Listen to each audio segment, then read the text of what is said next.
Ao vivo, lá em Porto Alegre, Silmar César Miller. Bom dia, amigo. Muito bom dia, Otávio. Bom dia aos amigos do Terra Viva. Ao Vamos vivo e a cores aqui. ao vivo e a Bom, cores. É isso aí. Em alto e e bom com, e som. com, eco, Como é que e é? com direito a eco. Ô, Michael. É, com direito a eco. Ele já vai tirar já. É que ele gosta de ser lembrado por você todos os dias. Certa Então, vez. é isso. Até se eu me lembro do Paranaense. O Michael, como é que é a sua cidade mesmo? Apucarana. Apucarana, uma das Então, cidades pujantes lá do norte paranaense. O Michael é de lá. Vamos lá, Silmar, o que temos para hoje aí? tá bem, vamos lá. Mercado financeiro calmo hoje, dia tranquilo. Dólar operando com leve queda de 0,1%, R$ 5,60. Mercado de ações também. É tranquilo, pequena queda também de 0,1% nesse momento.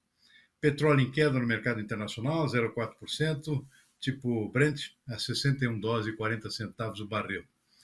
Mercado de commodities agrícolas, soja na Bolsa de Chicago, subindo um pouquinho, 0,2%, basicamente refletindo essa trégua aqui dos Estados Unidos e China, a expectativa de que a China volte a comprar soja americana, é o que está no radar no momento no mercado de soja. Milho também sobe um pouco, 0,3%, trigo com alta de 1 ponto percentual, arroz em casca na Bolsa de Chicago também com pequena alta de 0,2%. Na Bolsa de Nova York, o algodão cai 0,7%, café arábica também, 1 ponto percentual. O café robusto em Londres também com queda nessa manhã, 1,6%. Açúcar perde também 0,2%. E o boi gordo no mercado sul na B3 também com queda nessa manhã, agora em torno de 0,8% na B3 em São Paulo. Tá vendo? Esse é o retrato dos principais mercados nesse final de manhã de quarta-feira. Bom, vamos lá então, começando com Brasil e China, que anunciaram uma nova rodada de acordos durante o encontro entre os presidentes dos dois países. Foram 36 acordos assinados durante a visita do presidente Lula. De Pequim, a correspondente Maju Arruda Leite tem os detalhes. Segundo informado na ata, o Banco Central observa uma incipiente moderação no crescimento, em parte devido ao processo de aumento de juros, cujos efeitos devem se aprofundar nos próximos trimestres. O Copom pontuou que o cenário segue marcado por projeções de inflação elevadas e pela resiliência na atividade econômica. Apertaram o gatilho errado lá, o tiro saiu pela culatra e atingiu alguém aí, não sei quem. Mas o primeiro a levar a bala fui eu, o segundo é você. Fala do Copom, aí depois a gente fala da China. É eu porque estou mais perto aqui, né, da arma. Vai lá, fala do Copom. Ok, a famosa ata que saiu uma semana depois da reunião que mudou a taxa de juros, elevou em 0,5% na semana passada, na quarta-feira passada, levou para 14,75%. Uma semana depois, ou seja, hoje, sai a ata formal aqui explicando o que está acontecendo, como é que o Banco Central está enxergando o comportamento da economia brasileira, alguns alertas lá, achando aqui o mercado um pouco aquecido, em parte também pela distribuição aqui de dinheiro público aqui para aposentados, para quem quer tirar empréstimo, por exemplo, barato, essas últimas medidas aí consideradas populistas pelo presidente Lula, para melhorar sua popularidade. O objetivo era esse mesmo. E isso, claro, tem causa algum potencial efeito inflacionário. Mais dinheiro entrando na economia significa maior potencial de compra, consequentemente, uma tendência aqui de manter a inflação em níveis elevados. E isso faz com que o Banco Central coloque isso no comunicado com uma espécie de alerta. Além do fato da guerra comercial internacional, no momento sofrendo uma trégua lá entre Estados Unidos e China, mas não sabe como é que vai terminar ainda depois, são 90 dias apenas, ou seja, não terminou ainda essa guerra comercial, então são esse e mais alguns outros alertas aqui constam desse comunicado do Banco Central, que deixa praticamente claro aqui que não está descartado ainda um novo aumento na taxa básica de juros, se fala agora em 0,25% na próxima reunião do Copom, do Comitê de Política Monetária, que acontece em junho, ou seja, no mês que vem. Portanto, tem esse alerta aqui, ou seja, não terminou ainda o ajuste da taxa de juros, como todo mundo já vinha antecipando, existe essa possibilidade de mais um aumento antes do encerramento dessa rodada extraordinária de aumentos que começou lá em dezembro do ano passado e elevou a taxa de juros do Brasil para os níveis mais altos do mundo. E parece que não acabou, né, também. É, E parece que não acabou. Bom, já recuperamos aqui do ferimento à bala, com o erro aí o aperto do gatilho errado. Nós estamos que nem aqueles personagens do Star Trek, o Jornada nas Estrelas, não o Guerra nas Estrelas. Eles têm cura automática, eles vivem 300, 400 anos, quando vão para o hospital tem uma maquininha que faz bzzum, tem um ferimento aqui a laser, bzzum, já estão curados. Nós estamos assim. Então, não vou nem ler a cabeça de novo. Vamos lá, agora o encontro do presidente Lula com, como chama o presidente Lula, o presidente Xi. Vamos lá. Com honras de Estado, Xi Jinping recebeu o presidente Lula no Palácio do Povo em Pequim. Foi a segunda visita de Lula ao presidente chinês no atual mandato. Diante dos líderes, representantes das duas comitivas assinaram mais de 30 acordos bilaterais em vários setores. Entre eles, um memorando que amplia a exportação de carne de frango, farelo de amendoim e derivados do etanol de milho para a China. Um pacto para a fabricação de insulina, vacinas e equipamentos médicos. No campo financeiro, um tratado para combater a lavagem de dinheiro e incentivar o uso das moedas locais. A relação entre o Brasil e a China nunca foi tão necessária. A comunidade de futuro compartilhado por um mundo mais justo e um planeta sustentável, que estabelecemos em novembro passado, é uma alternativa às rivalidades ideológicas. Xi Jinping pediu por mais confiança mútua e estratégica entre Brasil e China e defendeu a colaboração multilateral. O encontro aconteceu um dia depois da redução das tarifas entre Estados Unidos e China, que vai durar 3 meses. Sem citar Donald Trump, Xi disse que a intimidação e a busca por hegemonia só levam a auto-isolamento. Lula também criticou o embate. Guerras comerciais não têm vencedores. Elas elevam os preços, deprimem as economias e corroem a renda dos mais vulneráveis em todos os países.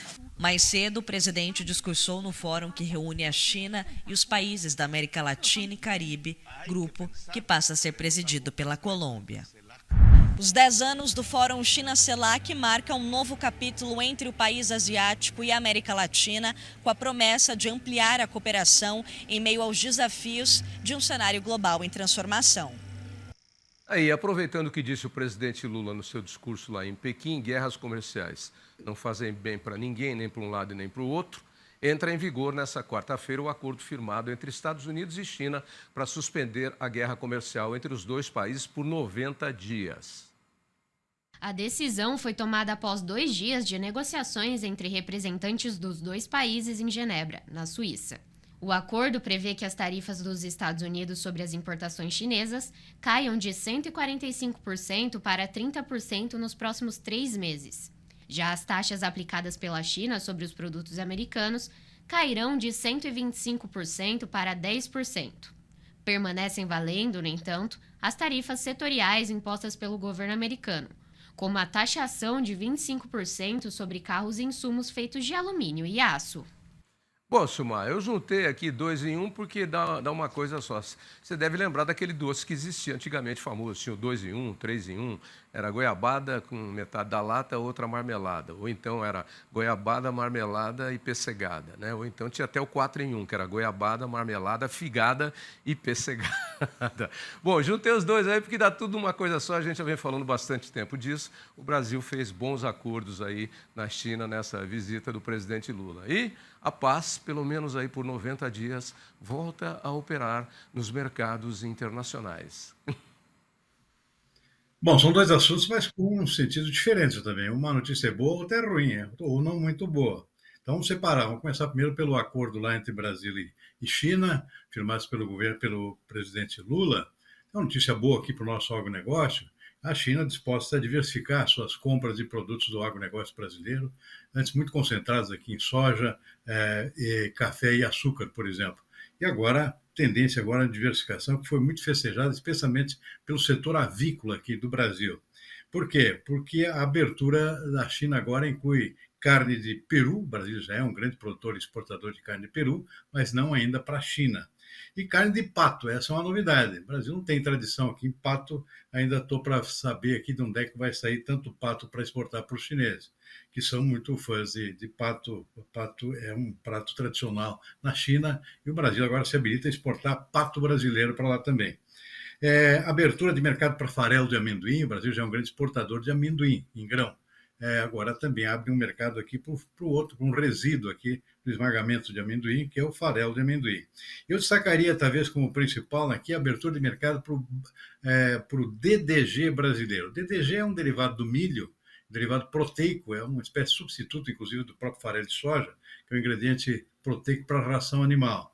O Brasil vem crescendo na produção de DDG, especialmente no Mato Grosso, por conta do crescimento da nossa produção de milho. Consequentemente, o DDG também cresce porque é um derivado que ocorre da destilação do milho para a produção de etanol. O etanol de milho deixa esse resíduo aqui chamado DDG, que é um resíduo proteico, muito bom para a ração animal. E a China agora abre o seu mercado para a exportação do DDG brasileiro. Possivelmente a maior parte vai sair do Mato Grosso, parte de Goiás também, que tem estrutura para a produção desse produto. Então, mais um mercado, mais um produto que se abre aqui para a exportação brasileira e mais um mercado para o seu DDG aqui no Brasil. Então, essa foi a boa notícia, Tavinho, a abertura de mais mercados na China, entre outros acordos que foram firmados. Agora vem a outra notícia, que você acaba de mencionar aqui, que é a entrada em vigor a partir de hoje da trégua entre Estados Unidos e China naqueles seus tarifaços mútuos. Cai tudo agora. No caso da China, cai para 30% produtos que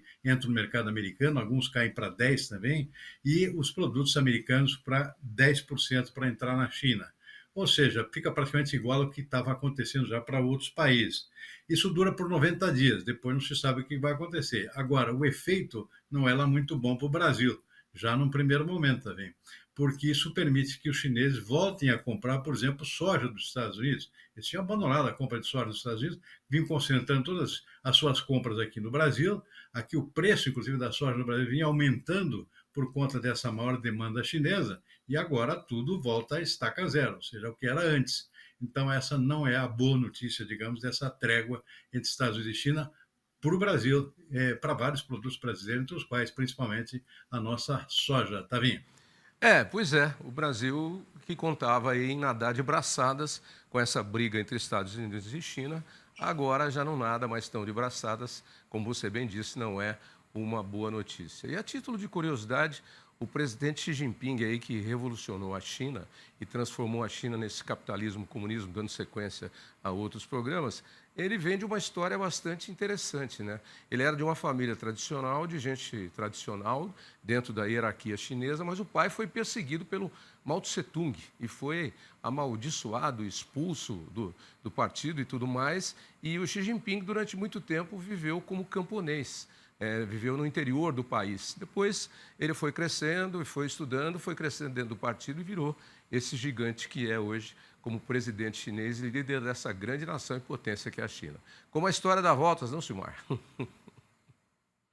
E esse aí está se perpetuando no poder, né? Está batendo todos os anteriores aqui, que duraram bastante também, mas o Xi Jinping está sendo uma exceção aqui nessa pleiade aqui de dirigentes chineses. Vai longe ainda. Tem o estilo do pega leve, né? Ele vai na maciota, mexe daqui, mexe dali, um pouquinho daqui, manda um recadinho daqui, o outro dali, e vai andando. Vai longe, vai longe. E aumentando o poder, né? Porque praticamente hoje manda em tudo, né? Ou seja, não é aquela hierarquia que existia nos governos anteriores, que havia uma certa distribuição de poder. Agora não, ele está concentrando praticamente o poder total, poder absoluto na China. E com isso ainda vai um bom tempo no governo. Ele centraliza e para crescer na China tem que fazer parte do partido e tem que estar na confiança dele. Um bom exemplo é aquele empresário lá daquele hub de distribuição mundial, o Alibaba, é um dos gigantes aí, ele não era do partido e depois ele foi meio que convidado obrigatoriamente a entrar no partido. Ele ficou até sumido um tempo, escondido, ficou pensando se entrar ou não, mas ou entra ou sai do jogo. Entrou no jogo, continua no jogo. Lá o negócio funciona assim, não tem jeito não. Ok, Silmar, um abraço para você e amanhã a gente conversa novamente. Até mais. Boa tarde e até amanhã.